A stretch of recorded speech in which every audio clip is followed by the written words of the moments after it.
Casares. He is the CEO of Xapo, which is a Bitcoin wallet and Bitcoin vault. Thanks for joining us today. Thank you for having me.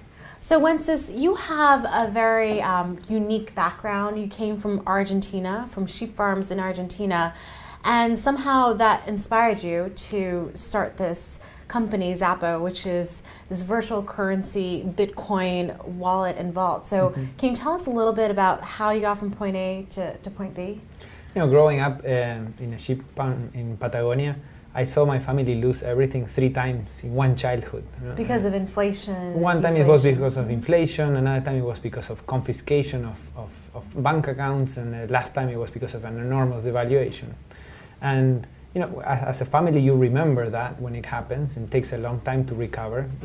And we saw the whole country, all of our friends and family go through that. So the very first time I saw Bitcoin, it's like, wow, this is a solution to not only to my family and the people I know, but actually to more than 5 billion people around the world who don't have a solution for that today. We built something that does all of what you would need to do for the average consumer. Like you said, we not only keep them safe in vaults, so physically safe in different continents around the world, but also we made them insured. So if anything were to happen to your Bitcoins, you're covered and you're safe. So there's a lot of skeptics out there, a lot of people who say that Bitcoin could be going to zero.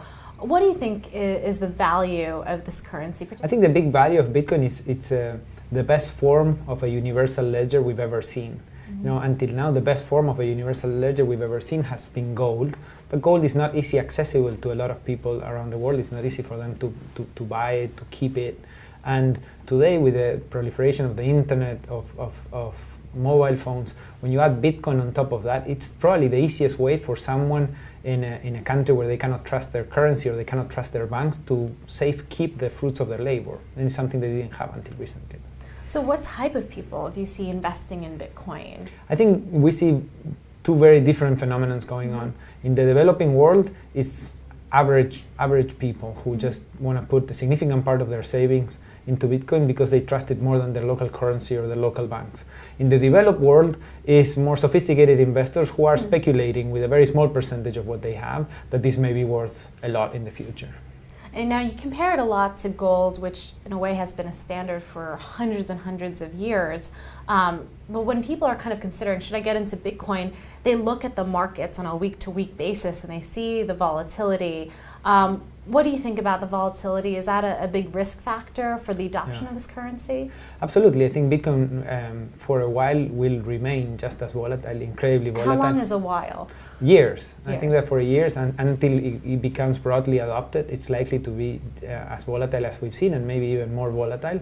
And that's why it's only prudent to, if you do invest in Bitcoin, to only invest a small amount that you can afford to lose, because it will remain incredibly volatile for a very long time. And even that volatility is still attractive, though, to people who may be in developing countries where there's a lot of inflation or deflation. So even kind of pricing in or expecting that volatility, you still think that people will find it attractive over kind of a long-term horizon? Yeah, people already do find it attractive in those places, because despite the volatility is something that you may find in a day or in a week. But so far, when you look 3-6 months in, Bitcoin has been very steadily increasing in value, and that's a better proposition to most people in those countries than having to suffer the loss in the local currency or risk it in the local bank. When it comes to Bitcoin, a lot of governments have started to wrap their heads around it and try to figure out the ways to regulate or tax it. So there's been moves by the Chinese government, by the US government, the IRS recently had a statement. What is your reaction to that? Is that a bad thing for the ecosystem, for the adoption of Bitcoin? Are you worried how people will perceive those moves? I think it's only natural. Bitcoin is emerging and it's slowly maturing, and part of that maturing process is being recognized by countries and regulated as something new, both in how we tax it and how we treat it. I think it's mostly a very positive thing. I think we're going to see ups and downs like with any other emerging technology, but I think Bitcoin is here to stay, and it makes sense that it be taxed and treated like any other. So let's make a bold call here. In 10 years, what do you think Bitcoin will be worth? One Bitcoin? Between $500,000 and $1 million.